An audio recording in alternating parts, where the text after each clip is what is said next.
perkuliahan kita hari ini, kita masuk ke materi persiapan, dan di dalam persiapan ini, pada pertemuan sebelumnya saya sudah sempat menjelaskan bahwa di dalam persiapan itu banyak hal yang penting yang harus dilakukan, ya. Karena ingat, persiapan itu sebenarnya menentukan apakah kegiatan lapangan nanti itu berjalan dengan lancar dan bisa menghasilkan data yang sebaik-baiknya atau tidak. Jadi kalau di dalam persiapan kita gagal memperhitungkan berapa jumlah personil yang kita bawa ke lapangan, alat-alat apa saja yang kita bawa ke lapangan, akomodasi yang kita harus siapkan, kemudian tenaga pendukung di lapangan, ya. Jadi di samping ada tenaga yang kita bawa dari tempat kerja kita, harus juga ada tenaga pendukung di lapangan, terutama untuk mungkin membawa barang atau mungkin nanti menunjukkan jalan dan sebagainya, ya, seperti itu. Nah, begitu juga di dalam tahap persiapan itu kita sudah harus menentukan mulai dari kira-kira lintasan yang akan kita lalui dan bagaimana syarat-syarat lintasan itu. Tentu saja kita harus memahami betul cara membuat lintasan. Nah, sekarang pada materi ini kita akan mulai dengan membahas apa saja yang harus dipersiapkan, alat-alat standar yang harus digunakan pada saat kita pemetaan di lapangan. Jadi, adik-adik sekalian, di dalam kegiatan pemetaan geologi itu sangat dipengaruhi, atau persiapan yang dilakukan itu sangat dipengaruhi oleh tahapan dari pemetaan itu sendiri. Jadi tahapan pemetaan itu bisa dimulai dari tahapan awal, mulai dari tahapan pendahuluan, hanya sekedar reconnaissance atau hanya sekedar pengenalan lapangan. Jadi kita mau berkunjung ke lapangan itu untuk melihat kedudukan batuannya, jenis-jenis batuannya secara umum. Nah, itu reconnaissance. Kemudian nanti setelah reconnaissance itu masuk ke pemetaan pendahuluan. Di dalam pemetaan pendahuluan ini kita sudah mulai mengumpulkan data-data geologi di permukaan. Misalnya strike depth-nya kemana, kemudian jenis-jenis satuan batuannya, batas-batasnya di mana, struktur geologinya bagaimana, dan seterusnya seperti itu di tahap pemetaan pendahuluan.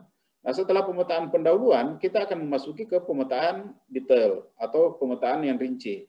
Nah, pemetaan detail ini atau pemetaan rinci ini sangat tergantung kepada tujuan kita melakukan pemetaan di lapangan. Jadi ingat, tujuan kita melakukan pemetaan itu banyak sekali. Misalnya yang paling umum tentu saja adalah pemetaan sumber daya. Artinya kita mencari bahan galian di lapangan. Apakah itu batu bara, apakah itu emas, apakah itu logam dan sebagainya. Itu pemetaan sumber daya. Tapi bisa juga kita melakukan pemetaan itu untuk tujuan misalnya geologi teknik. Jadi kita mau melihat di mana daerah yang rawan terjadi longsor, mana daerah yang rawan terjadi subsidence, mana daerah yang rawan mengalami struktur geologi dan seterusnya. Itu geologi teknik. Dan bisa juga kita melakukan pemetaan yang berhubungan dengan lingkungan, misalnya di daerah-daerah mana yang bisa mengalami pencemaran, misalnya ada rembesan minyak dan sebagainya, itu akan kemana. Kemudian bisa juga tujuannya itu untuk pemetaan sumber daya air. Jadi kalau tadi sumber daya mineral atau batu bara, sekarang sumber daya air. Itu bagaimana, misalnya air tanahnya itu kedalamannya berapa, kemudian akuifernya itu ketebalannya berapa, kemudian daerah-daerah mana saja yang memiliki air tanah dan seterusnya seperti itu. Jadi banyak sekali tujuan yang bisa kita lakukan di dalam pemetaan geologi ini. Dan itu semuanya harus spesifik pada saat awal kita melakukan pemetaan. Jadi sekali lagi adik-adik sekalian, pemetaan geologi itu persiapannya itu sangat tergantung kepada tahapan kita melakukan pemetaan. Apakah itu reconnaissance atau pemetaan prospeksi, ya? Apakah itu pemetaan pendahuluan, apakah itu pemetaan rinci atau pemetaan detail. Jadi tahapannya itu sangat ini. Semakin jauh tahapan itu, maka alat yang kita gunakan juga menjadi lebih spesifik, menjadi lebih khusus tergantung kepada tujuan pemetaannya tadi. Ya. Jadi kalau misalnya kita melakukan pemetaan sumber daya mineral misalnya, maka kita harus menentukan lagi sumber daya mineralnya itu apa? Apakah batu bara, apakah itu logam, apakah itu minyak dan gas bumi, apakah itu macam-macam, ya. Nah, tentu saja peralatan yang kita gunakan itu akan berbeda untuk setiap mineral dan batu bara yang kita akan melakukan eksplorasi. Nah, begitu juga kalau misalnya kita mau melakukan pemetaan sumber daya air tanah. Nah, apa yang kita gunakan? Alat apa yang kita bawa? Nah, seperti itu berbeda-beda. Nah, yang saya tampilkan di sini adalah peralatan yang kita gunakan pada tahap-tahap awal kegiatan pemetaan geologi. Jadi pada tahap awal itu apakah itu reconnaissance atau pemetaan pendahuluan, maka ini adalah alat-alat yang wajib hukumnya kita bawa ke lapangan. Jadi mulai tentu saja yang paling penting itu dua. Yang pertama itu adalah palu geologi dan kompas geologi. Ya, kalau kompas geologi itu berarti di dalamnya sudah ada kompas dan klinometer. Ya. Kemudian yang berikutnya kita harus bawa juga lobe atau kaca pembesar. Kemudian ada GPS atau Global Positioning System dan handphone ya. Sekarang ini kan sudah tersedia handphone yang sangat canggih ya, mulai dari handphone biasa sampai handphone satelit ya, itu bisa dibawa. Jadi kita tinggal menentukan daerahnya, apakah daerah itu ada sinyal di situ. Kalau ada sinyal berarti kita bisa membawa telepon biasa, tapi kalau misalnya daerah itu sinyalnya kurang bagus atau malah tidak ada sinyal di situ, kita harus membawa telepon yang satelit.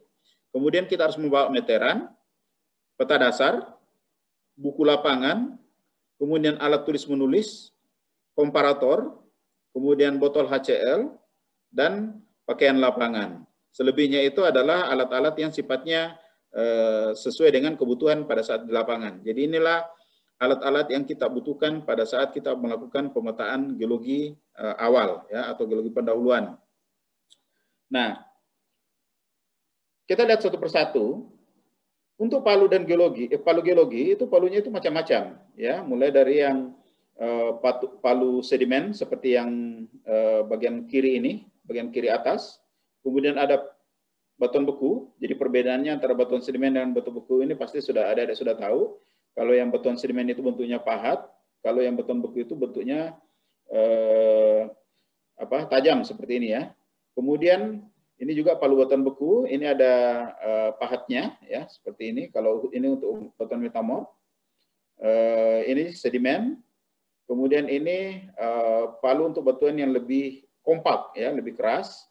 Dan ini lebih keras lagi ya, seperti ini. Jadi ini biasanya pasangannya dengan pahat ini untuk mengambil sampel biasanya pada batuan yang sangat-sangat kompak. Misalnya batuan metamorf derajat tinggi. Jadi ingat batuan metamorf itu ada batuan metamorf derajat rendah, derajat menengah, dan derajat tinggi. Nah biasanya kalau derajat tinggi itu sampelnya itu sangat keras, jadi butuh pahat untuk bisa mengambil sampel yang representatif. Begitu juga untuk batuan beku, biasanya digunakan seperti ini. Atau kalau untuk keperluan misalnya membuat paritan, ya, pit, ya, ini bisa kita menggunakan yang seperti yang di bagian bawah ini. Ini adalah jenis-jenis palu geologi, cukup banyak ya, tergantung kebutuhannya. Jadi adik-adik sekalian, palu ini juga ini ada yang ukurannya besar dan ada yang ukuran kecil, itu nanti sangat tergantung kepada batuan yang ada di lapangan. Makanya kalau kita ke lapangan itu di reconnaissance itu kita tujuannya adalah untuk mengenali secara umum kedudukan batuan dan jenis-jenis batuannya sehingga peralatan kita bawa itu sesuai dengan keadaan di lapangan. Ya. Nah, ini hanya sampel bagaimana pengambilan sampel dengan menggunakan pahat ya untuk batuan yang sangat-sangat kompak. Kemudian kompas ini banyak macam ya. Secara umum kompas itu dibagi dua. Ada kompas yang disebut dengan kompas kuadran, ada yang disebut dengan kompas asimut ya. Umumnya yang kita gunakan itu adalah kompas asimut. Kalau kompas kuadran dia akan membagi mata angin itu ke dalam 4 kuadran ya. Jadi masing-masing 90 derajat, sementara asimut itu langsung membagi mata angin itu dari 0 sampai 360 derajat ya. Jadi tinggal membaca mulai dari utara ke arah timur, makanya penulisannya selalu N titik derajat E. Itu maksudnya arah itu diukur dari utara ke arah timur, diputar 360 derajat. Seperti itu. Jadi N titik-titik derajat E. Itu adalah penulisan untuk asimut. Sementara kalau ini kompas kuadran itu yang kita menggunakan istilah titik tolaknya dari utara dan selatan. Jadi kalau misalnya dia di arah tenggara, maka pembacaannya itu adalah SE atau dari selatan ke timur. Atau kalau misalnya dia di timur laut, maka pembacaannya itu dari utara ke timur atau dari N ke E, NE. Kemudian kalau dia di barat laut, maka pembacaannya itu dari north ke west atau dari utara ke barat dan seterusnya begitu ya, itu kuadran. Itu bedanya dengan dengan asimut tadi. Nah, sekali lagi bahwa kompas yang umum kita gunakan kalau di Indonesia itu adalah kompas asimut. Jadi pembacaannya itu dari 0 sampai 360 derajat. Nah, ini adalah beberapa jenis kompas yang umum digunakan yang di dalam dunia geologi, mulai dari American Brunton ya. American Brunton ini yang paling sering di laboratorium juga banyak ini kompas Brunton. Jadi setiap kali ada ke lapangan pasti membawa ini. Di lab juga ada banyak kompas ini, finish Sunto kompas yang dari plastik. Jadi ini lebih lebih bandel, lebih ringan dan lebih enak digunakan sebenarnya kalau di lapangan. Ini juga ada di laboratorium.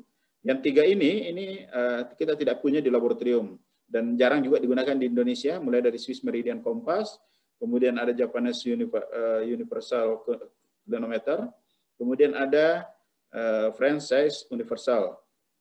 Nah, ini yang dua kita gunakan. Nah, adik-adik sekalian, ini satu tugasnya adalah jelaskan bagaimana cara pengukuran strike depth dengan menggunakan kompas Brunton dengan menggunakan finish Sunto kompas ini. Jadi adik-adik cari bagaimana mengukur strike depth dengan Brunton, bagaimana dengan yang Sunto ini, yang plastik ini, ya, yang ada dua-duanya ada di kampus di laboratorium ini. Jadi itu tugas pertamanya. Nah, tugas keduanya, jadi ini kalau kita ambil kompas Brunton ini, saya akan zoom, membesarkan ini pembagian asimut yang ada di kompas Brunton ini, karena ini akan berbeda dengan kompas yang lain. Jadi kalau saya perbesar, itu kurang lebih seperti ini. Ini ada bagian-bagiannya, mulai dari index pin atau penunjuk utaranya, kemudian ada nivo tabung, ya, kemudian ada nivo kotak, ya, atau bullseye level, ya. Kemudian ada jarum kompasnya sendiri, ya. Kemudian ada clinometer skala, jadi ini skala kilometer, kemudian ada lift pin untuk agar jarum jam ini tidak berputar pada saat kita melakukan pengukuran. Nah, tugas kedua yang harus adik-adik lakukan adalah menjelaskan kenapa pembacaan asimut di kompas Brunton ini terbalik. Ya, jadi kenapa pembacaan asimut di kompas Brunton ini terbalik? Jadi seharusnya yang normal itu kan kalau di sini 0, maka 90 ada di sini, 180 ada di sini, kemudian 270 ke sini, dan kembali 360. Tapi di kompas Brunton itu terbalik. 0 sampai 90 malah ke sini, kemudian 90 sampai 180, dan seterusnya. Jadi kalau normal, itu asimut itu searah dengan jarum jam, putaran jarum jam. Tapi ini di Brunton, dia berlawanan arah dengan jarum jam. Pertanyaannya kenapa? Nah, itu tugas adik-adik untuk menjelaskan kenapa seperti itu.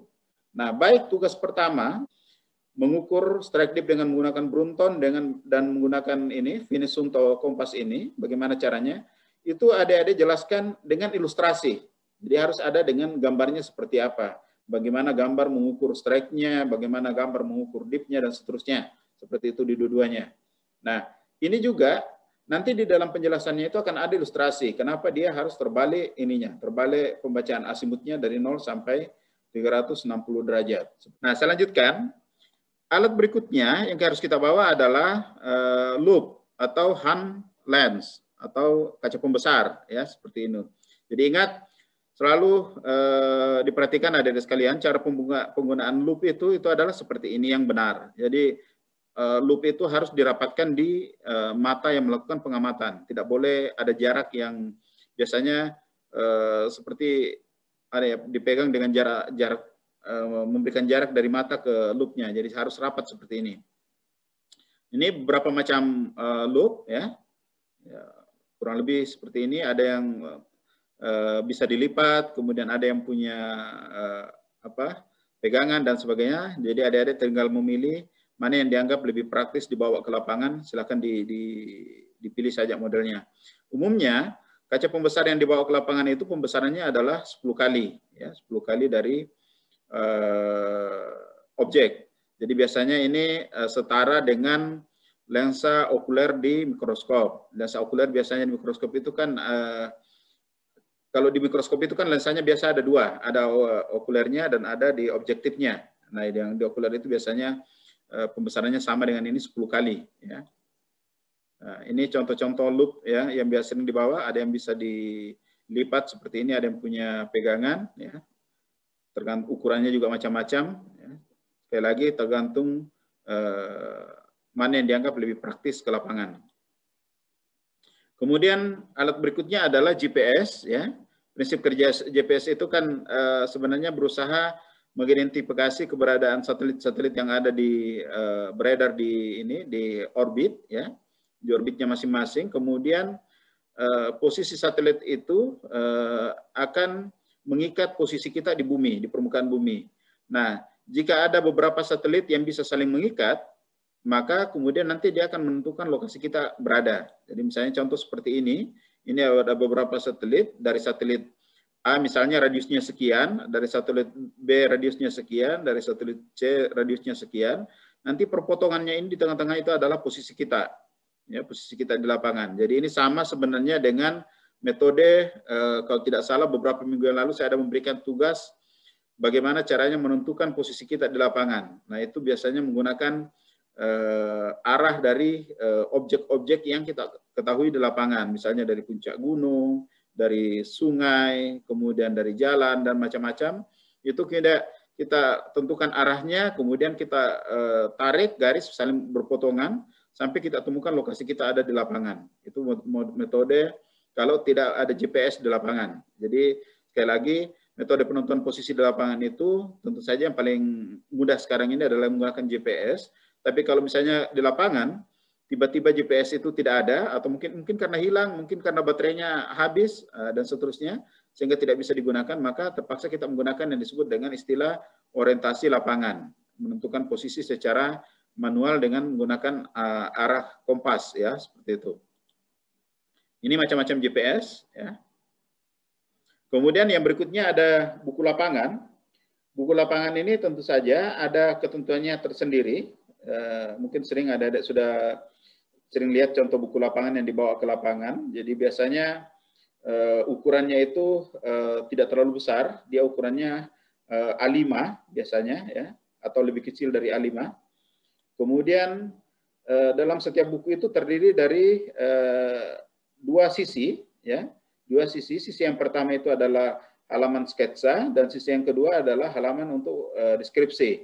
Jadi ingat, halaman pertama itu adalah halaman sketsa dan halaman kedua adalah sisi yang kedua adalah untuk membuat deskripsi. Sekali lagi adik-adik sekalian, penekanan paling penting di dalam kita belajar metode geologi lapangan itu adalah bahwa semua cara mencatat, semua simbol yang kita gunakan, semua cara plotting itu semuanya harus standar. Jadi semuanya harus standar. Maksudnya standar di sini kita menggunakan simbol-simbol yang sudah disepakati. Kita menggunakan kalau ada singkatan yang sudah disepakati. Sehingga siapapun yang membaca buku lapangan kita, siapapun yang membaca peta lintasan kita atau peta lapangan kita, itu bisa membaca dengan benar. Jadi tidak boleh buku lapangan itu atau apalagi peta lapangan itu hanya bisa dibaca oleh yang membuat. Tidak boleh seperti itu. Karena saya selalu menekankan kepada adik-adik sekalian bahwa geologis itu hampir semuanya geologis yang bekerja itu bekerja pada pihak swasta atau perusahaan, sehingga semua data yang kita ambil di lapangan itu sebenarnya bukan data milik kita, itu adalah data perusahaan, karena kita digaji perusahaan untuk mengambil data. Maka data yang kita ambil itu adalah data milik perusahaan, sehingga siapapun orang perusahaan yang mau membaca itu seharusnya bisa membaca dengan baik dan benar. Makanya sekali lagi adik-adik sekalian, biasakan pada saat ke lapangan itu menggunakan buku lapangan yang standar, menggunakan peralatan yang standar, menggunakan cara pencatatan yang standar, menggunakan simbol-simbol yang standar, dan seterusnya seperti itu. Oke, saya lanjutkan. Nah, ini ada, saya hanya perbesaran dari simbol-simbol tadi. Dan dalam simbol itu, di samping simbol dari singkapan misalnya, kita memperlihatkan misalnya di sini ada struktur-struktur minor, ada patahan minor, kemudian ada lipatan, antiklin.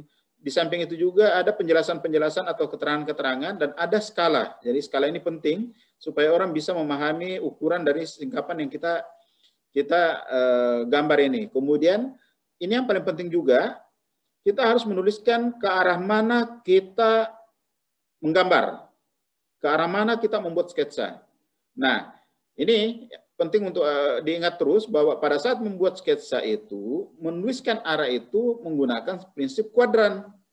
Jadi bukan asimut, kuadran. Jadi misalnya contoh di sini, ini digambar ke arah W ke E. Berarti ini kemana ini? Sorry, ini keliru seharusnya ya. Ini kok W ke ini berarti ini ke arah utara berarti maksudnya ini. W E berarti ini kita menggambar pada saat ke arah utara, ya seperti ini. Seharusnya ini misalnya W ke N. Jadi misalnya arahnya berarti ke barat laut, atau misalnya ke ke S ke W misalnya, itu berarti ke arah barat daya. Dan seterusnya begitu. Nah, alat berikutnya yang harus dan sangat penting untuk dibawa ke lapangan, terutama buat pemula-pemula, jadi yang misalnya adik-adik sekalian baru belajar untuk ke lapangan, itu harus membawa komparator seperti ini. Nah, di dalam komparator ini ada skala Wentworth, ya. Di samping ada dalam bentuk tabel-tabel seperti ini, ada juga kira-kira ilustrasinya seperti ini nih. Mulai dari pasir kasar, pasir sedang, sampai ke lempung. Jadi ini biasanya ilustrasinya ini hanya sampai ke pasir, ya, sampai ke yang berukuran 2 mm. Kemudian ada juga presentase mineral atau komponen batuan. Ini bisa dilihat di sini. Jadi kalau misalnya butiran-butirannya itu jarang-jarang, oh ini 2%. Kalau misalnya dia agak rapat, misalnya dia 10%, dan seterusnya seperti itu. Kemudian ini kebundaran, dan yang paling kiri ini adalah seri reaksi Bowen, contoh-contoh mineral yang ada di seri reaksi Bowen. Jadi adik-adik sekalian, semua mineral yang ada di seri reaksi Bowen itu, sekali lagi, selalu disebut sebagai rock forming mineral atau mineral penyusun batuan. Kenapa disebut rock forming mineral? Karena mineral-mineral yang ada di seri reaksi Bowen itu adalah mineral yang paling umum dijumpai di dalam batuan. Paling umum dijumpai dalam batuan. Mulai dari olivin, piroksin, hornblende, biotit, kemudian ada plagioklas, ya plagioklas, kemudian ada ortoklas, ada kuarsa. Nah, plagioklas ini sebenarnya banyak macam karena ini grup ya, ini grup mulai dari anortit, bitonit, labradorit. Tapi biasanya kalau pengamatan petrologi atau makro itu biasanya agak sulit dibedakan, sehingga untuk membedakan jenis-jenis plagioklas ini biasanya dilakukan pada saat pengamatan petrografi atau dengan mikroskop. Jadi olivin, piroksin itu juga sebenarnya adalah grup ya, ada berapa macam. Jadi kalau piroksin ini misalnya ada augite, ada egrin, ada macam-macam ya di situ. Kemudian hornblende ini sebenarnya adalah varian dari mineral amfibol. Jadi amfibol itu juga grup.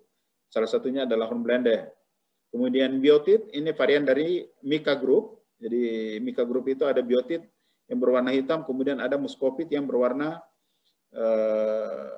bening, ya bening. Nah, kemudian kita ke peta dasar. Ini peta dasar. Peta dasar yang harus kita bawa ini penjelasannya agak panjang karena kita harus memahami betul yang disebut dengan peta dasar.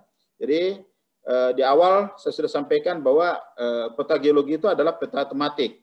Nanti peta geologi sebagai peta tematik ini bisa berkembang lagi menjadi geologi lingkungan, geologi teknik, geologi sumber daya mineral, dan sebagainya. Maka peta tematiknya itu menjadi lebih spesifik lagi data-data yang ada di situ. Nah, untuk membuat peta tematik itu dibutuhkan peta yang disebut dengan peta dasar. Nah, peta dasar ini adalah peta yang hanya memuat informasi-informasi umum di dalam suatu daerah yang akan dipetakan, ya, informasi umum. Jadi informasi umum itu yang paling ini biasanya misalnya garis kontur, jalan, sungai, kalau ada simbol perkampungan, ada simbol-simbol bangunan khusus yang tujuannya untuk benchmark, untuk bisa dikenali di lapangan, maka itu juga ada. Nah, biasanya peta dasar ini berwarna putih. Kenapa harus berwarna putih? Karena peta tematik yang dibuat dari peta dasar ini biasanya menggunakan simbol warna. Sehingga supaya tidak saling tumpang tindih dengan peta dasar, maka peta dasarnya itu harus berwarna putih. Berwarna putih, sehingga kalau diberikan simbol warna untuk tematiknya, maka itu saling tidak tumpang tindih dengan warna peta dasarnya. Jadi sekali lagi peta dasar itu berwarna putih supaya informasi tematik yang disajikan kalau kita membuat peta tematiknya itu bisa kelihatan atau bisa diidentifikasi dengan jelas. Jadi peta dasar itu biasanya dalam bentuk peta topografi. Jadi ingat, peta itu adalah representasi bumi atau bagian dari bumi, baik itu di permukaan bumi maupun yang ada di bawah permukaan, itu bisa dibuat dalam bentuk peta. Tapi sekali lagi, bahwa penggambaran peta itu dibuat dalam suatu bidang horizontal, ya, suatu bidang horizontal. Jadi karena permukaan bumi ini bukan horizontal sebenarnya, jadi bumi ini kan sebenarnya bulat, ya, seperti itu. Maka pada saat kita membuat peta yang digambarkan dalam suatu bidang horizontal, maka nanti itu akan biasa ada muncul yang disebut dengan distorsi, ya, distorsi. Ada pergeseran-pergeseran, ada dalam bentuk vertikal eksagerasi dan seterusnya. Itu yang terjadi di peta. Apalagi kalau peta itu semakin kecil skalanya, misalnya 1:250.000, 1 juta, 1:100.000, itu biasanya distorsinya cukup mengganggu, ya, seperti itu. Tapi kalau untuk peta-peta skala besar, misalnya 1:10.000, 1:25.000, ataupun 1:50.000, biasanya itu cukup detail, ya. Jadi sekali lagi peta itu adalah representasi bumi atau bagian dari bumi. Jadi kalau misalnya seperti ini adalah bentuk peta. Ini digambarkan dari 3 dimensi seperti ini. Jadi kalau ada gunung seperti ini dibuat garis konturnya dan hasilnya seperti ini dalam bidang horizontal. Jadi sekali lagi, bahwa informasi mendasar di dalam peta dasar itu adalah kontur. Nah, kontur itu adalah garis yang menghubungkan titik-titik dengan ketinggian yang sama di permukaan bumi. Nah, garis kontur itu biasanya ada dua, ada yang disebut dengan kontur indeks dan ada yang disebut dengan kontur biasa. Kontur indeks itu adalah kontur yang dibuat lebih tebal pada interval ketinggian tertentu. Ya, jadi misalnya kalau di sini di dalam contoh ini interval konturnya adalah setiap 50 meter. Jadi misalnya ini 0, kemudian ini 50, ini 100, 150, 200 dan seterusnya ke atas. Ya. Nah, di kontur indeks ini di samping dia garisnya biasa lebih tebal, biasa juga dituliskan angka ketinggiannya. Angka ketinggiannya seperti ini, atau nilai dari konturnya. Sementara kontur biasa itu biasa lebih tipis dan tidak perlu dituliskan nilai dari kontur itu. Jadi cara membacanya nanti kita mau melihat dari kontur indeks. Ya. Nah ini definisi tadi sudah sempat saya sampaikan, bahwa peta dasar itu adalah peta topografi yang menggambarkan bentuk-bentuk permukaan bumi dalam bentuk garis kontur. Kemudian kontur adalah garis imajiner, jadi garis bayangan yang menghubungkan titik-titik dengan ketinggian yang sama, baik di atas maupun di bawah garis referensi. Garis referensi itu biasanya muka air laut atau muka air danau dan sebagainya. Yang jelas itu biasanya disebut sebagai titik nol, ya, atau garis referensi. Jadi jangan sampai ada mahasiswa yang ke lapangan kemudian tiba-tiba dia bertanya, ini Pak, kok mana garis konturnya di lapangan, kok tidak kelihatan? Ya memang, karena itu adalah garis imajiner atau garis yang dibayangkan di lapangan. Kemudian peta topografi, jadi kelengkapan lain dari peta dasar ini biasanya dilengkapi dengan simbol-simbol jalan, pemukiman, sungai, Dan ini vegetasi, tapi jarang, vegetasi ini jarang ya. Biasanya yang muncul itu adalah jalan, pemukiman, sungai. Ya. Kemudian dibuat dalam peta yang berwarna putih seperti ini, ya, agar tidak bertabrakan dengan simbol-simbol tematik atau geological feature. Ya. Nah ini kalau kita membayangkan kontur itu seperti ini kontur, jadi mulai 0, 10, 20, 30. Kalau kita buat lihat 3 dimensi, itu mungkin seperti ini ya. Jadi ini kontur, sekarang tadi diwakili warna, sekarang diwakili garis, sekarang diwakili warna. Kalau ini kita buat 3 dimensi, dia akan membentuk seperti ini. Nah, jadi setiap garis kontur ini mewakili ketinggian tertentu. Ya, ini sama. Ini karena masing-masing garis kontur ini mewakili ketinggian sama, jadi kalau kita tarik penampang AB, maka kita akan mendapatkan titik-titik perpotongan antara garis penampang ini dengan kontur, kemudian ini kita gambarkan dalam bentuk profil atau dalam bentuk penampang seperti ini. Jadi ini adalah penampang, ini adalah petanya. Dan saya selalu menyebutkan bahwa kalau di dalam geologi itu kita bekerja, maka selalu kombinasi antara peta dengan penampang. Peta dengan penampang ini kalau digabungkan, dia akan menghasilkan 3 dimensi seperti ini. Nah, modelnya seperti itu. Itu sudah saya jelaskan di awal pertemuan kemarin. Jadi ini contoh kontur ya, kontur elevasi. Ya. Ini tadi gambaran 3 dimensinya. Kemudian gambaran 2 dimensinya jadi seperti ini dari atas ya.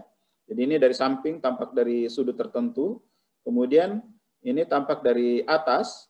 Ini Anda perhatikan sudah ada bayangan konturnya, dan kemudian kalau kita hilangkan fotonya, maka menyisakan kontur seperti ini. Nah, pada saat kita sudah dapatkan kontur seperti ini, langkah pertama yang harus dilakukan di dalam persiapan itu adalah interpretasi kontur. Interpretasi kontur ini, ya kita lihat pola-pola kontur yang ada di dalam peta. Jadi, yang paling pertama misalnya semakin jarang kontur itu berarti menunjukkan bahwa daerah itu semakin landai.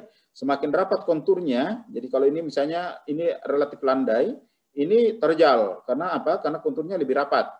Ya, ini sangat rapat sehingga ini menunjukkan bahwa dia terjal. Ini agak jarang menunjukkan bahwa dia lebih landai. Ya. Kemudian ada yang disebut dengan saddle ya, atau pelana kuda ya, seperti ini ya.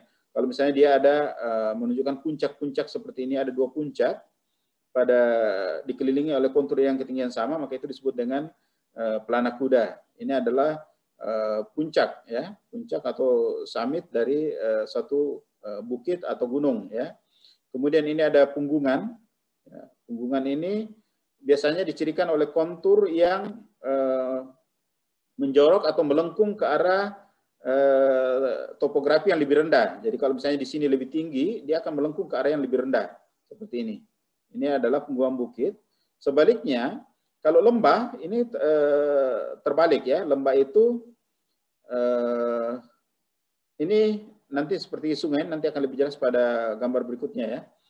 Lembah ini kebetulan di sini maksudnya ini ada lereng, di sini ada lereng juga, di sini ada lembah. Ini disebut gule ya. Dan ini lembah yang nanti akan menggambarkan arah sungainya ya.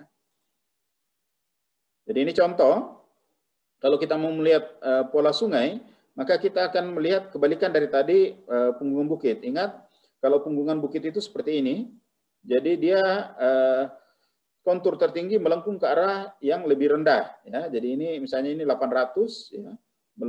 Ini berapa ini? Ini 800, ini 850.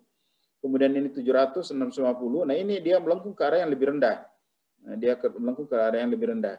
Sebaliknya, kalau misalnya ada lengkungan-lengkungan seperti ini ya, yang sejajar seperti ini, dia melengkung menunjuk ke arah yang lebih tinggi. Nah, ini 400 ke 450 dia nunjuk ke sini. Ini dia nunjuk terus ke area yang lebih tinggi, maka ini adalah kontur yang menunjukkan adanya cekungan sungai, ya, sungai seperti itu. Jadi kalau kita coba rekonstruksi sungainya, maka dia akan menggambar seperti ini nih. Ini sungai. Jadi dia ini melengkung ke atas. Ingat, dia tidak ini punggungan, jadi dia sungai tidak mungkin melewati sini, tapi dia melewati alur sungai seperti ini. Nah, ini model sungai juga, dia melengkung ke atas. Ya. Ini coba lihat, perhatikan dia melengkung ke topografi yang lebih tinggi. Jadi kalau kita rekonstruksi sungainya, kita tinggal tarik garis seperti ini. Berarti arah alirannya kemana? Ke arah alirannya ke sini. Nah, ke arah utara, ya, seperti ini. Ini sama, ya. Ini juga ini aliran sungai. Nah, ini kita lihat perbedaan antara kontur sungai lembah dengan kontur punggungan bukit. Jadi kalau kita perhatikan konturnya di sini 400, 425 dan seterusnya semakin ke atas dia semakin tinggi, berarti kontur ini menunjuk ke arah yang lebih tinggi. Sehingga boleh dipastikan bahwa ini adalah kontur sungai, ya, kontur sungai. Jadi kalau kita gambarkan sungainya, dia akan menggambar seperti ini. Sungainya, dia tentu saja mengalir ke arah ini, ke arah bawah atau ke arah selatan, ya, seperti ini. Ini sungai. Nah sekarang coba perhatikan, kalau misalnya konturnya ini saya balik. Jadi ini saya diperhatikan sekarang ini 600, 575, ini 400, terendah di sini, ini tertinggi di sini. Sekarang saya balik, jadi seperti ini. Malah sekarang yang tertinggi ada di sini, 550, terendah ada di sini 350. Berarti apa yang terjadi? Ini bukan lagi sungai, ini menjadi punggungan bukit karena dia menunjuk ke topografi yang lebih tinggi. Nah, sehingga ini adalah garis punggungan bukit seperti ini, ya, punggungan bukit. Jadi bedakan tadi antara garis lembah dengan garis punggungan bukit, ya. Ini adalah keterangan-keterangan yang biasa ada di dalam peta, garis kontur, ada danau, sungai, ada jalan raya, ini warnanya juga beda ya, jalan setapak, kemudian fitur-fitur dari foto udara. Ini skala, kelengkapan, skala itu bisa dalam bentuk skala verbal, bisa dalam bentuk skala numerik contohnya seperti ini, atau skala grafis, ini seperti ini, dalam bentuk batang. Ya. Ini adalah skala numerik, 1/24.000, kemudian ada interval kontur, kemudian ini ada skala grafis. Ya.